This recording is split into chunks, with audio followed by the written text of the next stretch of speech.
Mes amis Capricorne, bonjour et bienvenue sur la chaîne Tarot à merveille. Pour votre tirage général, ceux qui me découvrent, soyez les bienvenus.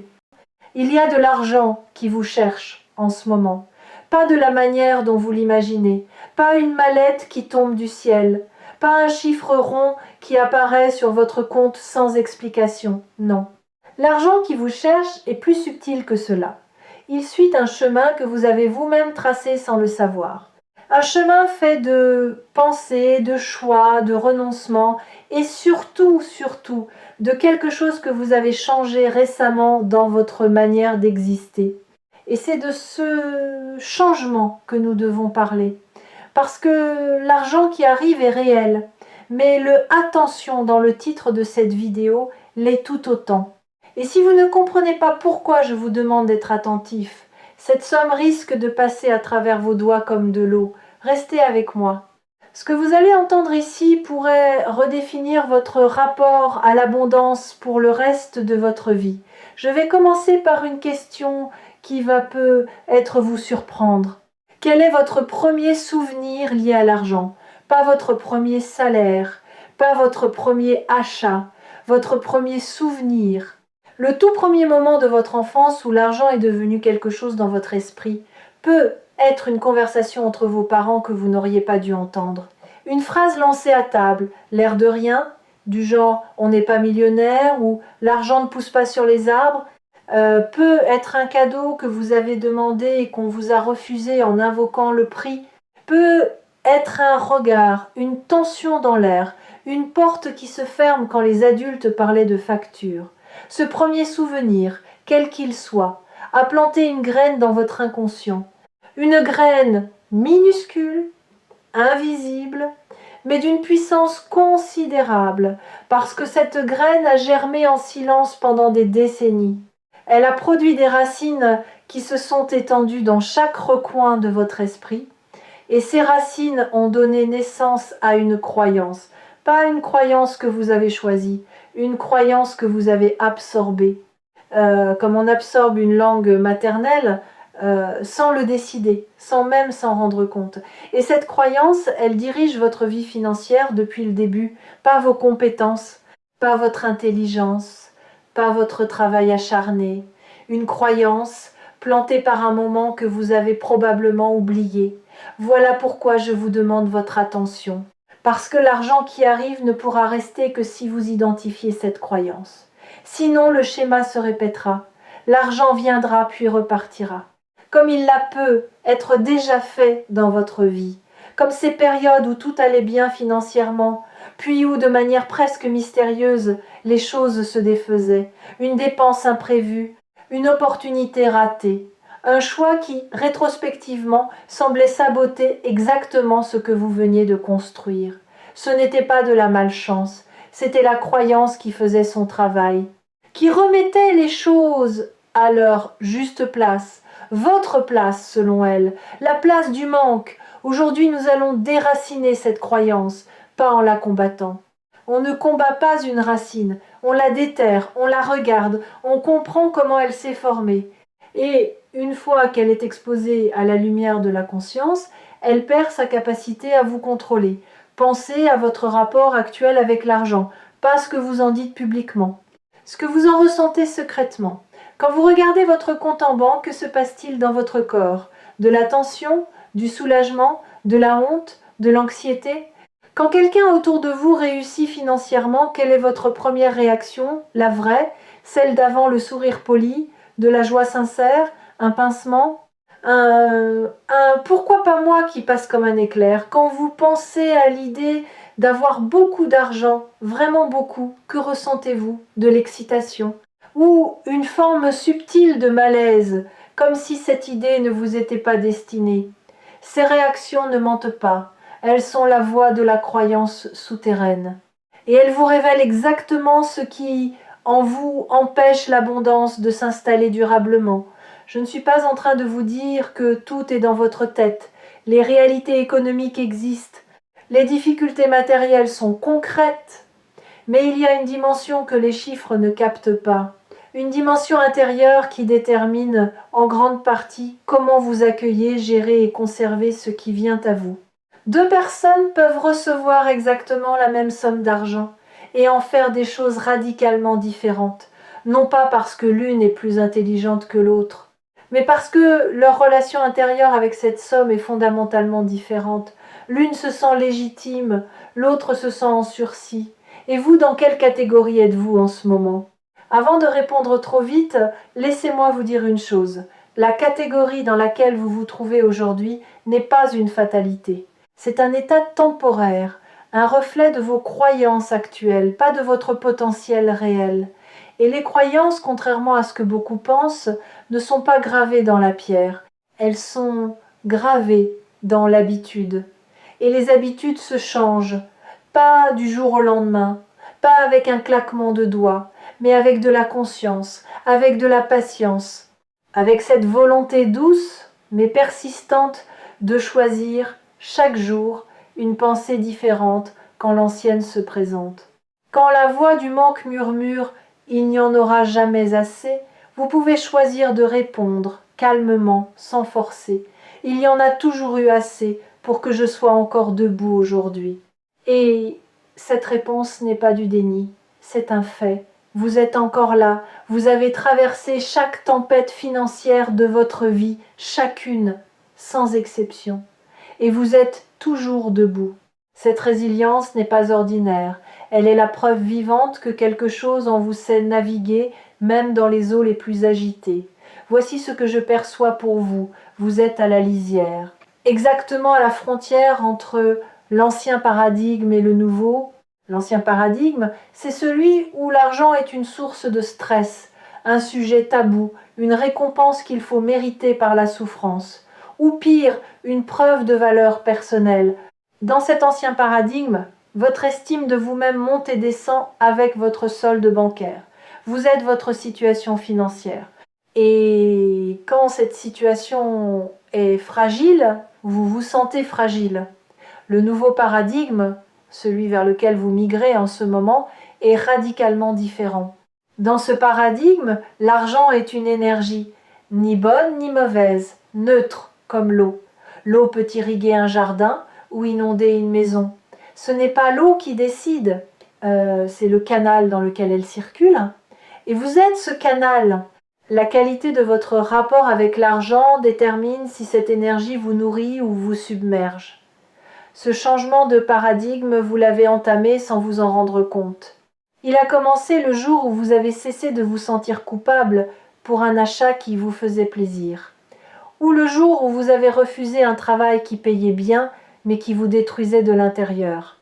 Ou le jour où vous avez donné de l'argent à quelqu'un sans calculer, sans attendre de retour, simplement parce que votre cœur vous l'a dicté. Ces moments, aussi ordinaires qu'ils paraissent, sont des actes révolutionnaires. Ils sont les preuves que vous commencez à séparer votre valeur intrinsèque de votre valeur marchande. Et cette séparation est la condition première pour accueillir l'abondance véritable. L'argent inattendu dont il est question dans cette vidéo arrive précisément parce que cette séparation est en cours. L'univers ne récompense pas, l'univers répond. Il répond à votre fréquence. Et votre fréquence en matière d'abondance vient de changer, pas de manière spectaculaire, de manière organique, comme un instrument qu'on accorde et qui soudain produit une note plus juste, plus claire, plus belle. Et cette note attire à elle les harmonies correspondantes. Mais voici où le « attention » entre en jeu. Et je veux que vous écoutiez ceci avec toute votre présence. Quand l'argent arrive de manière inattendue, le premier réflexe de l'ancien paradigme est la peur. Pas la peur de l'argent lui-même, la peur de le perdre. Et cette peur crée une contraction. Vous serrez, vous agrippez, vous stockez avec l'anxiété de celui qui sait que ça ne durera pas. Et en faisant cela, vous envoyez un signal clair à votre propre réalité. Ceci est temporaire. Ceci n'est pas normal. Ceci va m'être repris. Et la réalité fidèle écho de vos croyances, s'exécute. Le piège n'est donc pas l'argent qui arrive. Le piège, c'est votre réaction face à cet argent. C'est ce que vous faites dans les heures, les jours qui suivent sa réception. C'est l'histoire que vous vous racontez à son sujet. Si l'histoire est j'ai eu de la chance, ça ne se reproduira pas, alors effectivement, cela ne se reproduira pas. Vous aurez écrit la fin avant même que l'histoire ait eu le temps de se déployer. Mais si l'histoire est différente, si l'histoire est ceci est le début de quelque chose, pas une anomalie. Si l'histoire est je suis quelqu'un vers qui l'abondance peut circuler naturellement, régulièrement, sans que j'aie à m'épuiser pour la mériter, alors le canal reste ouvert. Et ce qui était un ruisseau peut devenir une rivière. Je voudrais vous emmener un moment dans un endroit de votre mémoire, un endroit que vous visitez rarement, l'endroit où vous gardez vos rêves d'enfant liés à l'argent, pas les rêves adultes, calculés, raisonnables, les rêves d'enfant. Ceux d'avant, les croyances limitantes. Ceux d'avant, les leçons sur la rareté. Quand vous étiez petit, que rêviez-vous de faire avec de l'argent? Peut être offrir quelque chose à quelqu'un que vous aimiez, peut être voyager vers un endroit qui vous faisait rêver, peut être construire quelque chose, peut être simplement ne plus voir cette tension sur le visage de vos parents. Ces rêves d'enfant sont importants parce qu'ils révèlent votre relation originelle avec l'abondance, avant la contamination, avant les filtres. Et dans la plupart des cas, ces rêves n'étaient pas égoïstes, ils étaient généreux, connectés aux autres, orientés vers la joie plutôt que vers l'accumulation, ce qui signifie que votre nature profonde, votre relation authentique avec l'argent n'est pas celle du manque ou de la cupidité, c'est celle du partage et de la création. Et revenir à cette nature profonde, c'est ouvrir la porte que des années de conditionnement avaient scellée. Il y a un exercice que j'aimerais vous proposer, pas un exercice compliqué. Quelque chose de simple que vous pouvez faire dès ce soir. Prenez un billet de banque, n'importe lequel, le plus petit que vous ayez, tenez-le dans vos mains et regardez-le, vraiment, regardez-le, pas comme un moyen de paiement, comme un objet. Sentez sa texture entre vos doigts, observez les détails que vous n'avez jamais remarqués. Et pendant que vous le tenez, demandez-vous qu'est-ce que je ressens? De la neutralité? De l'attachement? De l'anxiété? À l'idée de le dépenser? Du mépris? Ce que vous ressentez face à ce simple billet est un miroir exact de votre relation avec l'abondance. Et cette relation peut être transformée, pas en changeant de compte en banque, en changeant de regard. Maintenant, imaginez que ce billet est un messager. Il vient d'un réseau immense de circulation.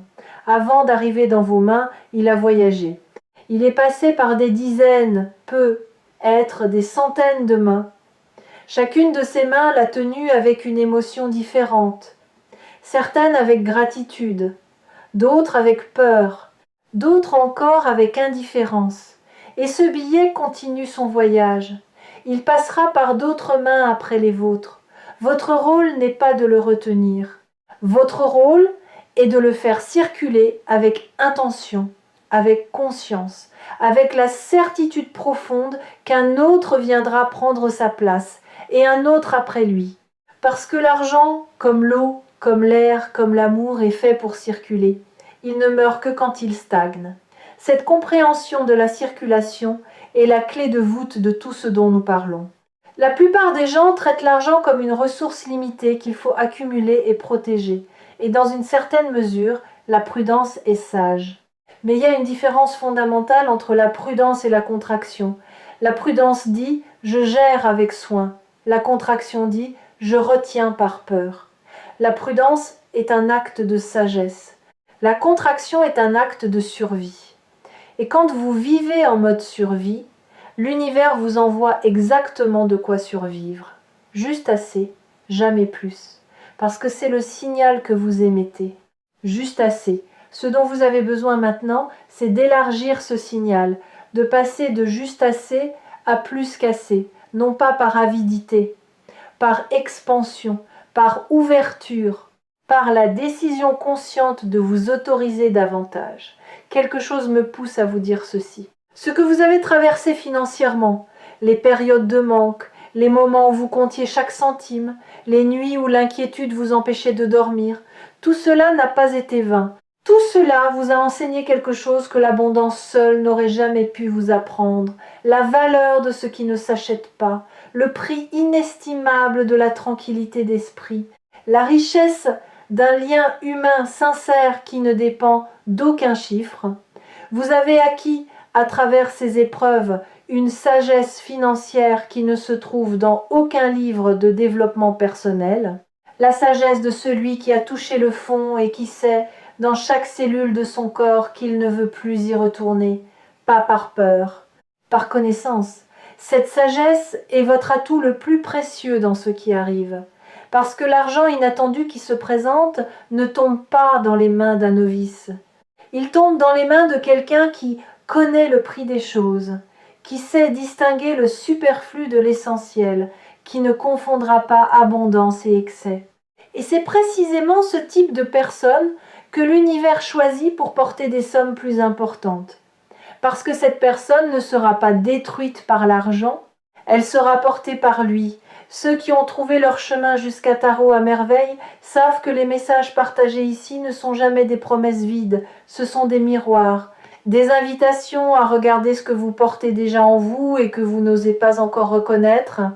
Et ce que vous portez en ce moment, c'est une capacité d'abondance que vous n'avez jamais pleinement activée. Non pas parce que vous n'en étiez pas capable, mais parce que personne ne vous avait donné la permission. Et la vérité libératrice, c'est que vous n'avez jamais eu besoin de cette permission. Elle a toujours été en vous. Je veux aborder un point que peu de gens osent évoquer quand ils parlent d'argent. La culpabilité. Il existe une culpabilité silencieuse liée au désir d'abondance. Une partie de vous peut être influencée par l'éducation, par la culture, par certaines croyances héritées, considère que vouloir de l'argent est suspect, que c'est matérialiste, que c'est superficiel, que les gens bien ne pensent pas à l'argent, que la spiritualité et l'abondance financière sont incompatibles, et cette culpabilité agit comme un frein invisible. Elle vous empêche de demander la rémunération que vous méritez. Elle vous pousse à brader vos talents. Elle vous fait sentir coupable quand vous dépensez pour vous-même. Observez comment cette culpabilité fonctionne dans votre quotidien. Vous entrez dans un magasin, vous voyez quelque chose qui vous plaît, quelque chose qui n'est pas nécessaire mais qui vous ferait du bien, et immédiatement la voix intérieure se déclenche. Tu n'en as pas besoin, c'est du gaspillage. Pense aux factures, il y a des gens qui n'ont rien. Cette voix semble raisonnable, elle semble responsable. Mais écoutez bien ce qu'elle dit vraiment. Elle ne dit pas tu n'en as pas besoin, elle dit tu ne le mérites pas. Et il y a un gouffre entre ces deux phrases. La première est un choix financier. La seconde est un jugement sur votre propre valeur. Et c'est ce jugement-là, caché sous le masque de la raison, qui étouffe votre capacité à recevoir. Parce que recevoir de l'argent et s'interdire d'en profiter, c'est comme ouvrir une fenêtre et garder les volets fermés. La lumière est là, mais elle ne rentre pas. L'abondance n'est pas seulement la quantité d'argent que vous possédez, c'est la liberté que vous vous accordez d'en jouir, de l'utiliser pour nourrir votre vie, votre bien, être votre joie, sans justification, sans excuse, sans cette petite gymnastique mentale qui transforme chaque plaisir en calcul. Déconstruisons cela ensemble. L'argent en soi n'a aucune moralité, il n'est ni vertueux ni vicieux, il est un outil, un amplificateur, il amplifie ce que vous êtes déjà. Si vous êtes généreux, l'argent vous rend plus généreux. Si vous êtes créatif, l'argent nourrit votre créativité. Si vous êtes bienveillant, l'argent étend la portée de votre bienveillance. Refusez l'argent par principe, c'est refuser l'outil qui pourrait multiplier votre impact positif dans le monde. Et quel sens cela a-t-il? La spiritualité authentique ne méprise pas la matière. Elle l'habite pleinement. Elle comprend que le monde physique, y compris l'argent, est un terrain d'expression pour l'âme.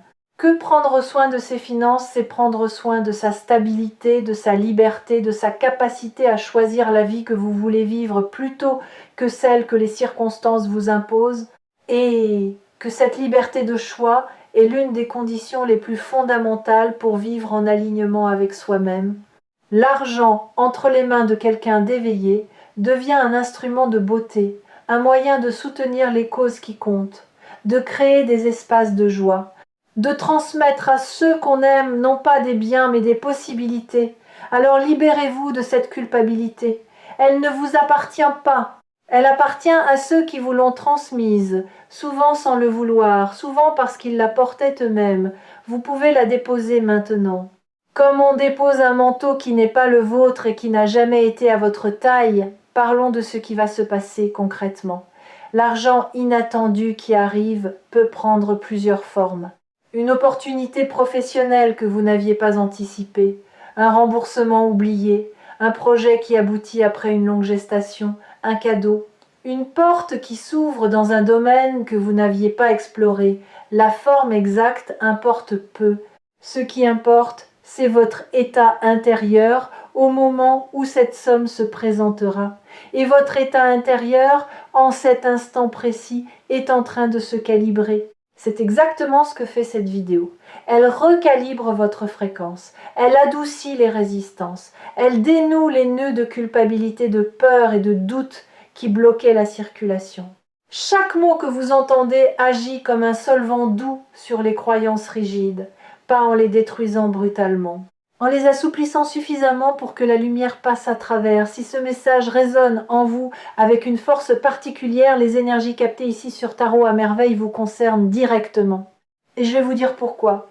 Parce que vous n'êtes pas quelqu'un qui arrive ici par hasard, vous êtes quelqu'un qui arrive ici par alignement. Par cette forme d'intelligence silencieuse qui vous guide vers les mots exacts dont vous avez besoin, au moment exact où vous en avez besoin. Voici ce que je vous invite à faire dans les jours qui viennent.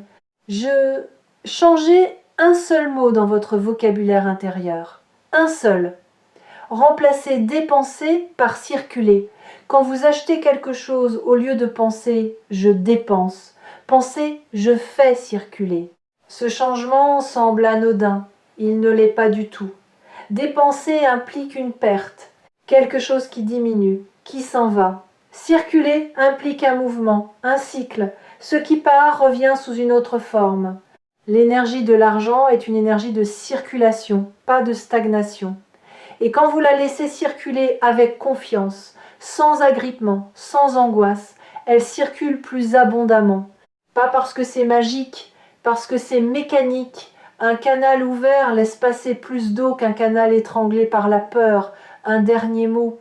Cette somme qui arrive, accueillez-la avec la dignité de quelqu'un qui sait qu'il la mérite, pas avec l'excitation frénétique de celui qui n'en revient pas, pas avec la méfiance de celui qui attend le piège, avec la tranquillité sereine de celui qui comprend que l'abondance n'est pas un accident. C'est un retour, le retour de l'énergie que vous avez semée par votre travail, votre générosité, votre persévérance et votre courage d'être vous-même dans un monde qui récompense la conformité. Vous avez été courageux, plus que vous ne le mesurez.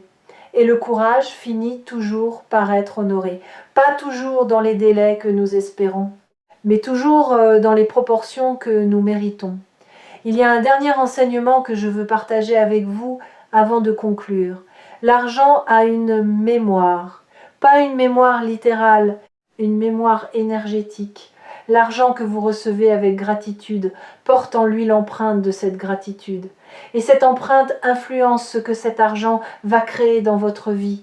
L'argent reçu avec peur crée des situations de peur. L'argent reçu avec culpabilité crée des situations de culpabilité.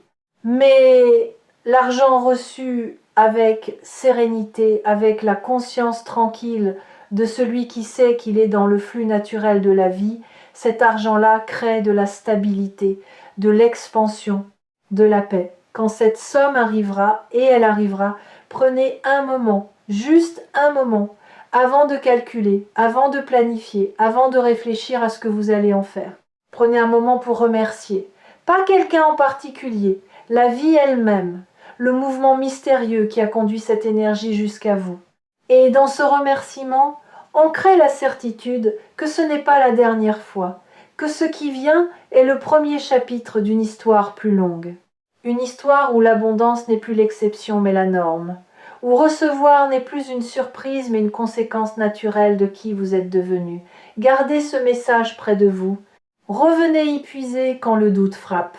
Et rappelez-vous chaque jour que Tarot à merveille est là, comme un phare discret dans la nuit, pour vous souffler ce que votre âme sait déjà, mais que votre mental a parfois besoin d'entendre. L'abondance ne frappe pas à la porte. Elle répond à une invitation, et cette vidéo est votre invitation.